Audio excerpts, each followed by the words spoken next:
அனைவருக்கும் இனிய தமிழ் புத்தாண்டு நல்வாழ்த்துக்கள்.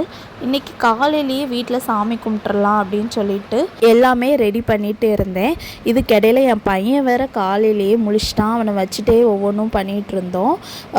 சாமி கும்பிட்டுட்டு நாங்கள் எங்கள் ஊர் கோயிலுக்கு வேறு போகணும். நான் இதுக்கிடையில் வேறு அவல் பாயாசம் வேறு பண்ணுறேன்னு சொல்லிட்டேன்னா, அதனால் அவல் பாயாசம் கடகடன்னு பண்ணிகிட்டு இருந்தேன்.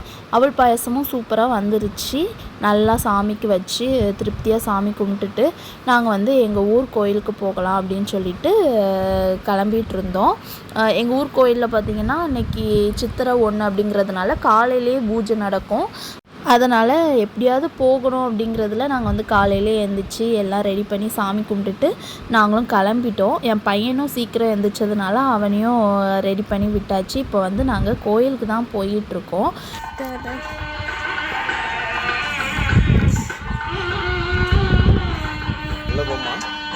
உள்ளே பூட்டினதுக்கப்புறம்